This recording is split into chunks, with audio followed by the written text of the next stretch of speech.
Good morning, good evening. I don't know what time it is wherever you are. Welcome back to Breakthrough with Patricia Murugami. Today I want to speak a little bit about quite a somber topic, because here in Kenya and across a number of nations, there's been a wave of retrenchments, downsizing, rightsizing, and it has left a lot of people really hurt and scourged. But today I want to offer a word of advice and guidance to those who may find themselves in a season where they're not sure where their next job will come from. The first thing I want to encourage you is to take time to absorb the news. You know, I remember hearing about a story of a gentleman who was retrenched because the organization couldn't cope in terms of the cost base, and they had to find a way to right size or downsize. But unfortunately, this man went home, didn't tell his family, dressed up the following day, and the retrenchment was the kind where they were given their final dues on the day they were told. Again, a very unfortunate thing. So the shock and the time to absorb was not actually given to these people. So he gets home and he finds that he can't speak to his wife and his children about the fact that he now doesn't have a job. And he dresses, wears his suit, leaves the house the following day, and does that for almost a whole month. And then at the end of the month, there's no salary forthcoming. And his wife asks him, "What happened? Is your salary late?" And that's when the man actually breaks down and says, "You know, I couldn't tell you because I don't feel I'm man enough for not being able to provide for you. And I wasn't sure about where I would get my next pay. How would mortgage pay the mortgage? How would pay for the fees?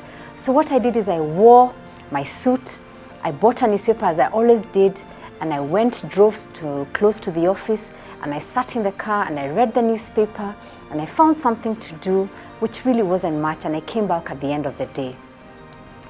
And his wife said, "You know, you are more than your job. You are more than what you do, and together we'll find a way to navigate this time." Luckily, that story ended well, and they found a way to navigate that time. I want to encourage you, if you have received that bad news, and I'll say bad news in quotes, because right now it might feel like bad news, take time to share that news with someone who you trust, someone who you care for, so that you can unburden yourself. That's the first step.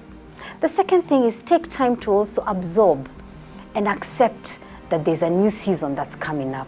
It may feel like a rude shock, but I warrant and I guarantee you that sometimes it's a blessing in disguise. The third thing is don't hesitate to ask for help. I have found a number of the clients that we have may have gone through a retrenchment, and that's when they recoil and they retreat so as to start trying to figure out what to do. I want to challenge you. Dare to ask for help. Get that coach, get that mentor, sit down and talk to them, because in fact, in the process of coaching, what I have found is we're able to identify several options that this person can explore, which means that they don't need to feel helpless and as if they've been pushed to the wall. The fifth thing I want to encourage you to do is speak to a financial coach. Look at your finances. Ask yourself, what is it that we can do away with during this time? You know, no one has ever died from actually cutting back on the kind of food that they eat. All you need is a balanced diet. Even if you have to buy in small portions every day, find a way to navigate your budget. And you know, one of the things that is important is try not to get into more debt. Don't try and use a credit card during this time. If anything, try and find ways to reduce the amount of debt that you have. And then one of my favorite topics we'll be talking about in a later episode is look at your digital footprint. What is your LinkedIn saying about you? Have you updated it with your skill set, with the experiences and the achievements that you have? Typically, when people are retrenched, they tend to get depressed and down. But in fact, in this day and age, the power is in your hands, in that rectangular gadget, otherwise called a mobile phone. Find ways to get onto your LinkedIn profile, to update it, and to start to connect with people in different ways. Finally, I want to encourage you to pray. Pray knowing that God actually is seeing exactly what is happening to you now. Ask Him for the guidance to see which options you need to pursue. Find it in your heart to forgive if you're feeling that you are unfairly treated. But more than anything, trust Him and take that next leap of faith by putting down what you're grateful for and asking Him for the dreams and the goals that you had actually planned, that they may come to pass. I want to wish you deep courage during this season if you are a victim of retrenchment or your family member. If your family member is a victim of retrenchment, treat them with kindness, treat them with care. Be the kind of person who actually gives sunshine to this family member who is going through a season of bewilderment, of not knowing exactly what it is that they need to do next. Give them the encouragement to know that this too will pass.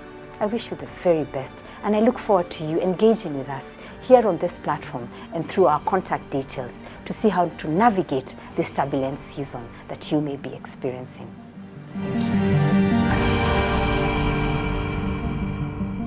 Thank you.